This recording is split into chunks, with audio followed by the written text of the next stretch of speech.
you go. I've started the recording. This is our lecture for Design 350. We're on Google Meet, and it's Tuesday, October 5th, 11 o'clock.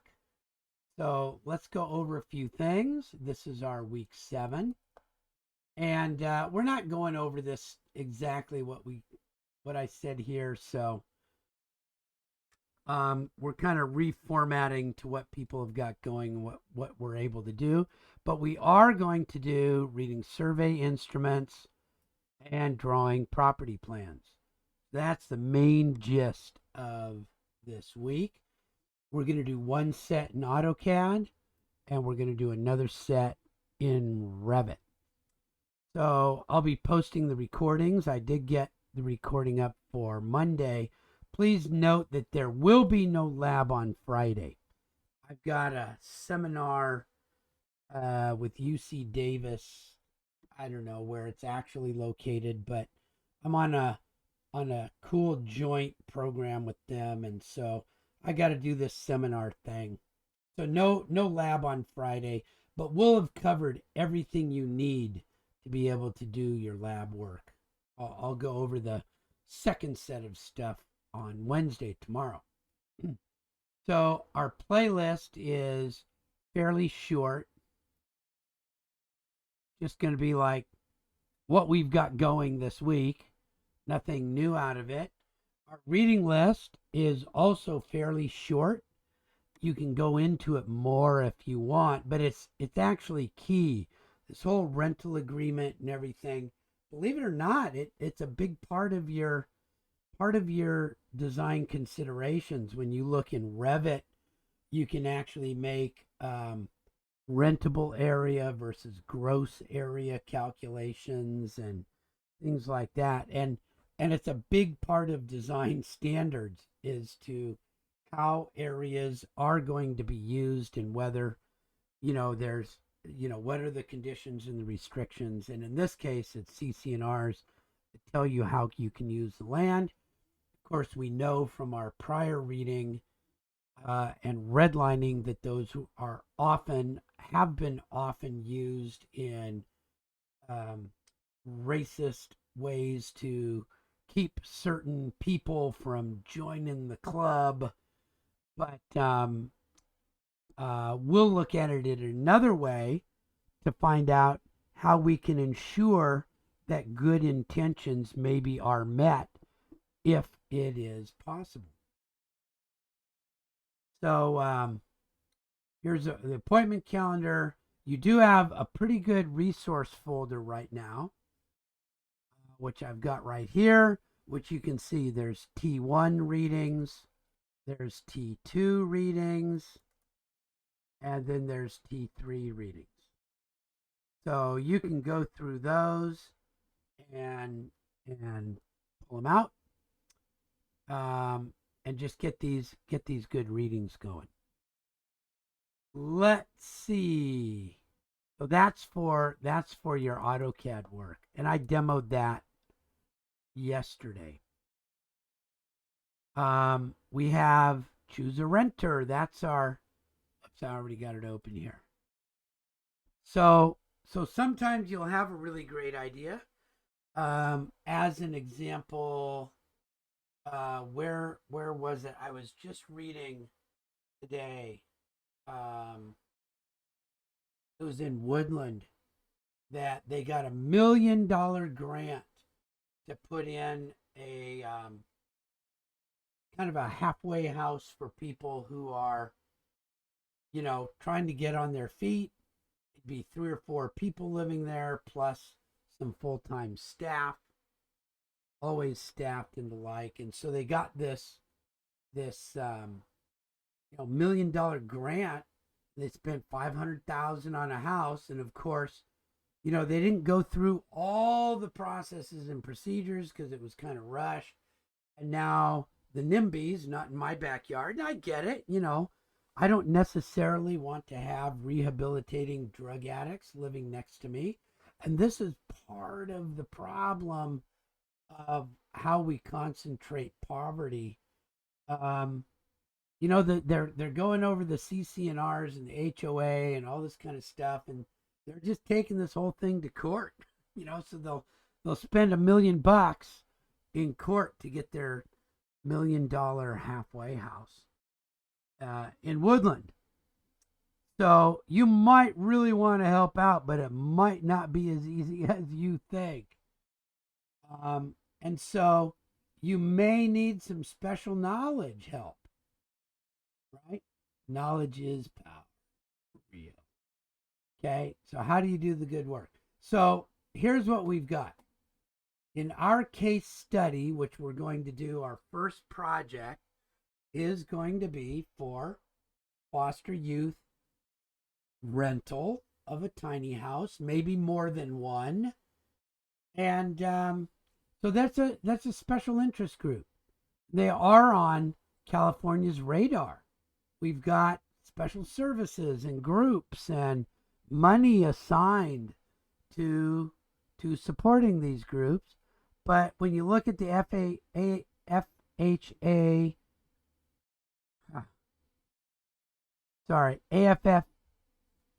affirmatively furthering fair housing, there we go, rules, they're really set up to tell you that you can't specify who's going to be in a house. So how do you do that?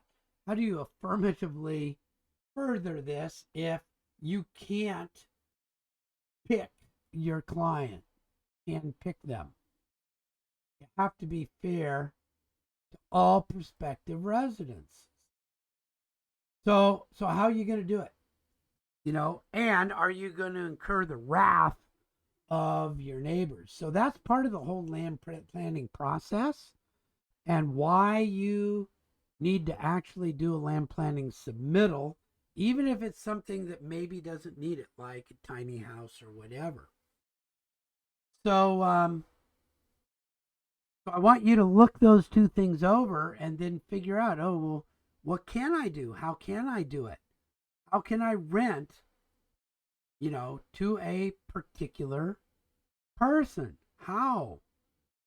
I want to rent to a foster youth. How does it get done? And I don't think anybody would go, wow, you can't do that. What a horrible thing.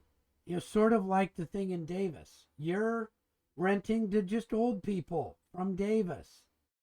You're renting to foster youth from Davis. So how do you do it? How do you set this up? So make a little video about how you would go about insuring, and CC&Rs are a good way to do it. Okay, then listen to what somebody posts and go, yeah, but I think maybe you could be running afoul, sort of like the City of Davis one. Yeah, that's so cool. Yeah, but,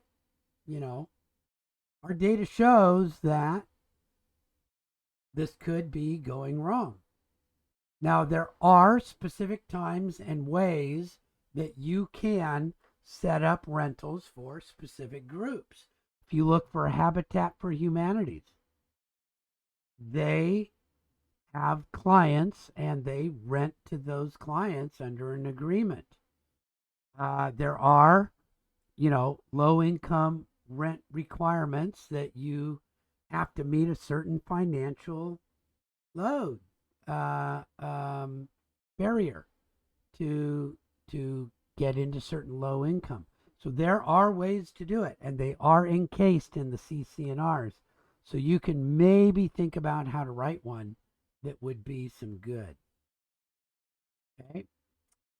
And it can be hard, but that's why we're going to look these things over. This is kind of prequel to our week 9 or 10 start of our project. Okay? So, yeah, maybe you can't do that.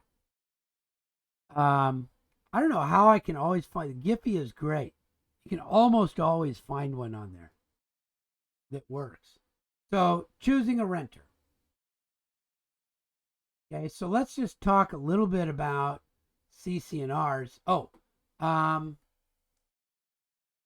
then let's look at what our template looks like. template is really focused on your drawings this time. Okay, so you're just going to tell me that you did your rental agreement posting or your CC&R posting, and you've got your two sets of drawings, theodolite drawings and simulation drawings.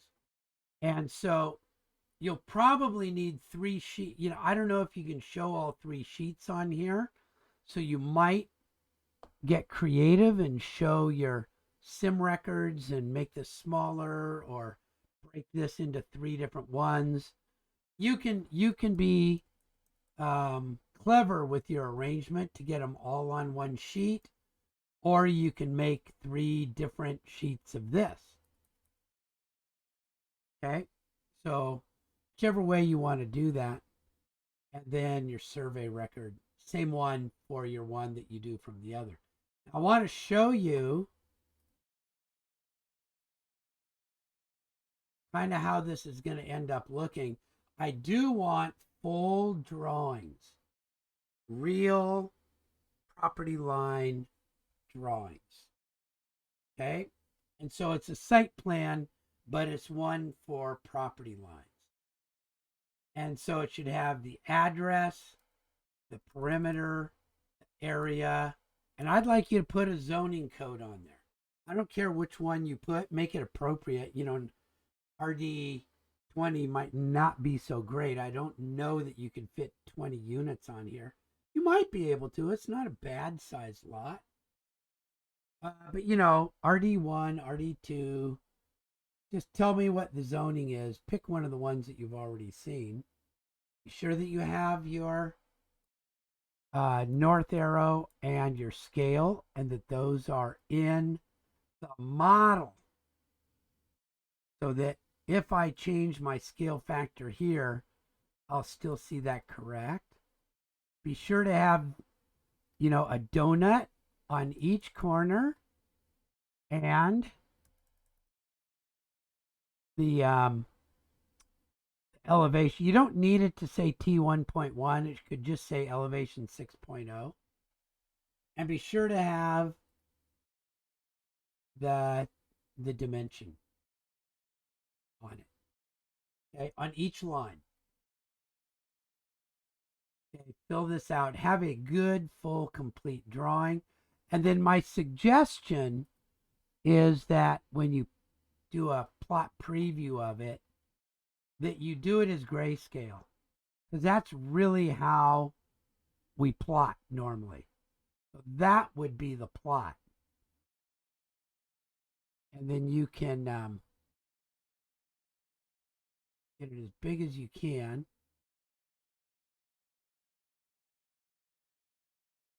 And then take your snip. That's going to give you the highest quality snip that you can get. The biggest that you can get. It'll be fairly clear and high quality for you when you put it in. Okay?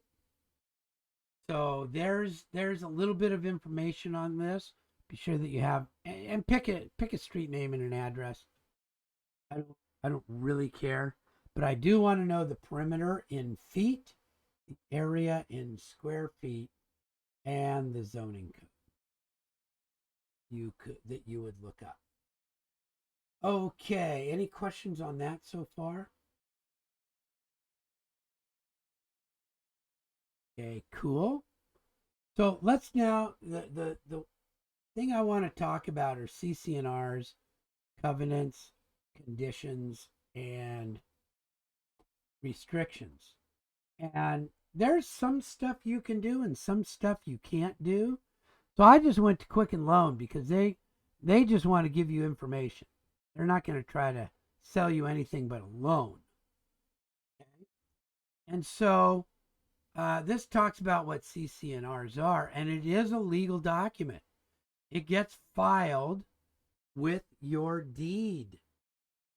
And it is legal, and it's so weird. You can't get rid of them. Now, if in the CC&R you give it a methodology for change, then you can do that. That's what HOAs do. Okay. And a lot of times builders and developers put them on also. And they say, okay, well, your association has the right to change certain things. And by, a unanimous vote or a majority vote or a 2/3 vote, with a quorum of at least half of the people, and, who gets to vote. So you can put that into the CC&Rs. But I mean, once it's done, it's there. You bought it. You bought that CC&R. Now, some have been made illegal. Anything based on, race or sex or national origin or things like that are no longer legal. So even though it's in your CC&R, it is unenforceable. So that's good. But it's really brutal to have them in there anyway. So, and a planned community, what's that? Most people think, I bought my property, I get to do whatever I want. No, just about every community was planned. Everything that you see that's urban, at least, and that took over rural, some builder came in and said, I'm going to put up 6 homes, and they call that a planned community. And it went through a planning commission, and the zoning was checked, and the size of everything is checked, and it was inspected, and what its use was checked. And it could be mixed use or residential single family use, and there's going to be a park or not a park, and there have to be schools to support it. So some people go, I bought it, I own it, that's my property. And yes, it is. You bought the right and the responsibility to follow the rules and regulations of the area. And you have what's called right of enjoyment. You can enjoy the property while it is used according to the planned use of the property. Wow, isn't that weird? So many people, I own it, it's mine. I own everything. Sometimes you own the mineral rights. Sometimes you don't. It's amazing how much many people don't understand what they own and what they don't own. You own the right of enjoyment and use. Isn't that weird? Is that what you so we can maybe write a CC&R if we split a lot and want to have something happen on that lot. But the other thing you need to do very clearly before you put up like a foster youth tiny home or something like that is make sure that you are following the CC&Rs when you do so. So if you have CC&Rs that say you may not park a recreational vehicle on your site, then you can't do it. If it says, now you might take that to court to find out if it's enforceable with the new zoning laws, but these are different than zoning.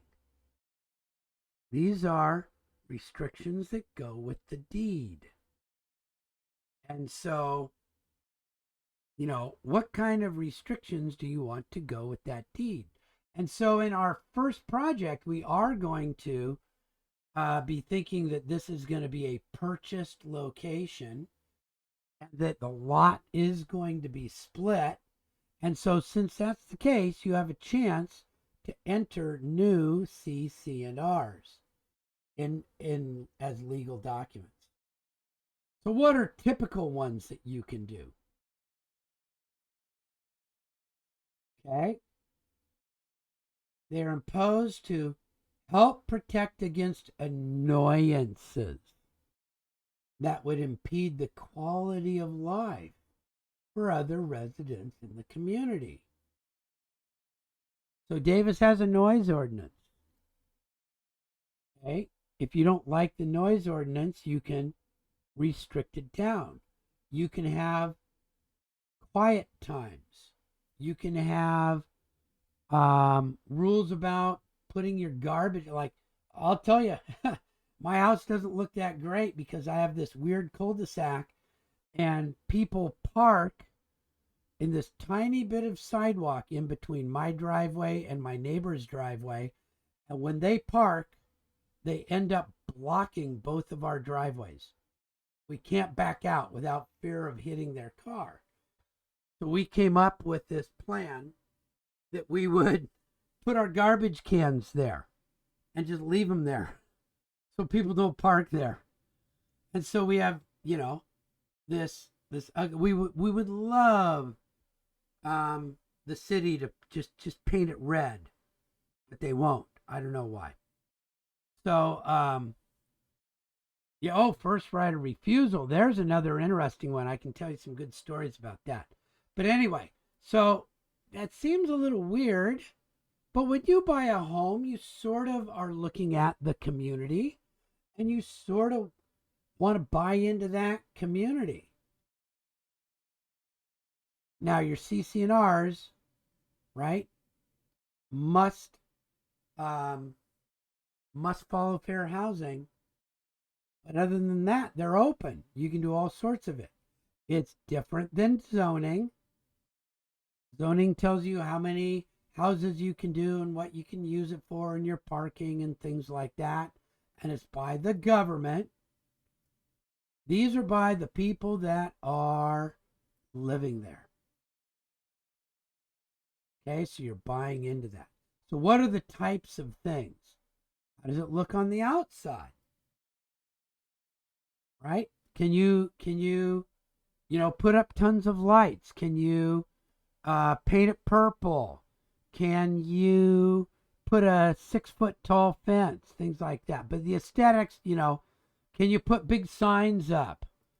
So the exterior aesthetics, and there are places that say it's got to be stucco and white, or some that it's got to be brick because we want to keep the thing for our house. Or if you're in a historic district, it has to be a certain type of architecture. Okay? So you're allowed to do that. Interior decorations, that can be seen from the outside. Or if it's an HOA, a tile floor or something. And just think, if you're on the second floor and you bought this property and your property is on top of somebody else, you put in tile floor and you're clicking all the time, it can be a problem. Landscaping. That's a common one. Fencing, vehicle parking, pets, businesses. Can you run a business? Parties. Can you have a party? Now, you have to be allowed fair enjoyment of your home. But as you know, you can still put restrictions on that. Okay? And so look at CC&Rs. So what are the penalties? Who enforces them? Those are all in the CC&Rs.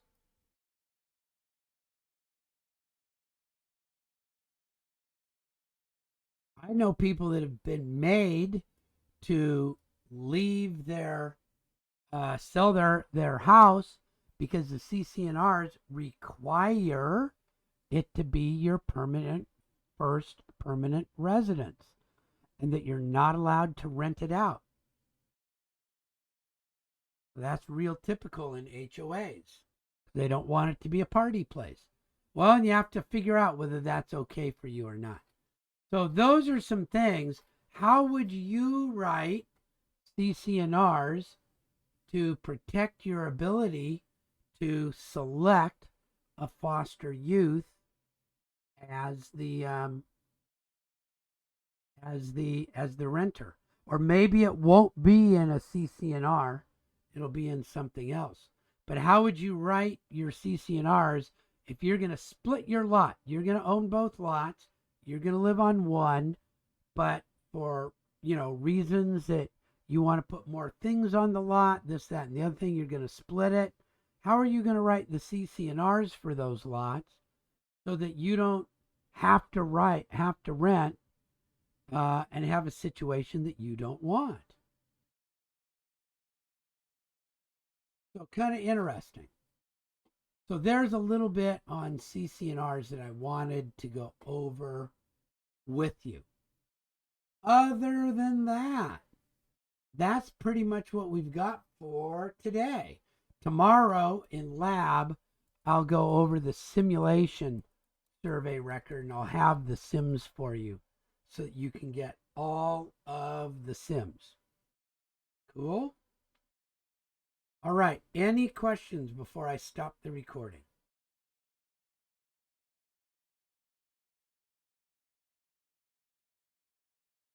Okay.